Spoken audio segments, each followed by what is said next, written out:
Dilansir dari detik.com, Rasulullah melaksanakan haji sekali seumur hidup. Beliau menunaikan haji pertama, sekaligus terakhirnya pada 10 Hijriah. Sebelum itu, belum diwajibkan dan Nabi Muhammad juga tidak pernah melaksanakan haji setelah haji wada. Hal itu sebagaimana dijelaskan Said Ramadan Al-Buti dalam Fikih As-Sirah Nabawiyah, Mamujas li Tarikh Al-Khilafah Ar-Rashidah. Sementara itu, dalam Jawami As-Sirah Nabawiyah karya Ibnu Hazm Al-Andalusi dikatakan, Rasulullah berhaji dan berumroh berkali-kali sebelum kenabian dan setelahnya. Tetapi sebelum hijrah, setelah hijrah ke Madinah, beliau hanya berhaji 1 kali. Para sahabat menyebut haji yang dilaksanakan Rasulullah sebagai Hajatul Islam, haji pertama dalam Islam, atau Hajatul Rasulillah, haji wajib yang dilaksanakan Rasulullah.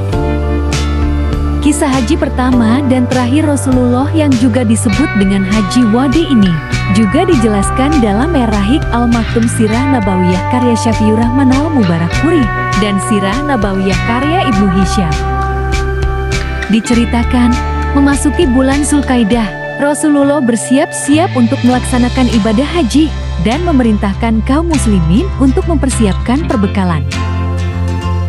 Ibnu Ishaq mendengar dari Abdurrahman bin Qasim, dari ayahnya, Qasim bin Muhammad, dari Aisyah, istri Nabi yang mengatakan, Rasulullah berangkat untuk menunaikan ibadah haji pada tanggal 25 Zulkaidah. Pada saat itu, Rasulullah mengangkat Abu Dujanah As-Saidi sebagai pemimpin sementara di Madinah. Pendapat lain mengatakan bahwa yang ditunjuk adalah Sibah bin Urfutah Al-Ghifari. Allah menghendaki Rasulullah bisa menyaksikan buah dakwah yang beliau perjuangkan melawan beragam kesulitan selama lebih dari 20 tahun. Maka beliau mengumpulkan berbagai kabilah Arab di pinggiran kota Mekah untuk ditanyai tentang syariat dan hukum-hukum agama. Beliau minta persaksian mereka bahwa beliau telah menunaikan amanah, menyampaikan risalah, dan menasihati umat. Nabi mengumumkan niatnya untuk melaksanakan haji wada yang mabrur. Mendengar pengumuman itu, orang-orang berdatangan ke Madinah. Mereka semua ingin ikut bersama Rasulullah. Pada hari Sabtu, 5 hari sebelum berakhirnya bulan Zulkaidah, Nabi berkemas siap untuk berangkat. Beliau menyisir rambut, memakai jubah, dan memakai minyak wangi. Beliau membawa onta dan berangkat selepas zuhur. Setelah fajar menyingsing, beliau bersabda kepada para sahabatnya, "Malam ini aku didatangi oleh utusan Tuhanku." Ia berkata, "Sholatlah di lembah yang diberkahi ini, dan katakan, umroh beserta haji." Hadis riwayat Bukhari dari Umar.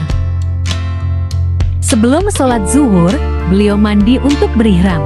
Aisyah istri Nabi lalu memercikkan minyak sariyah dan minyak yang bercampur kasturi di tubuh dan kepala Nabi Muhammad hingga kilaunya terlihat di kening dan jenggot beliau. Wewangian itu dibiarkan saja dan tidak dibasuh. Setelah itu, beliau memakai jubah dan selendang. Perjalanan Rasulullah sampai di dekat Mekah.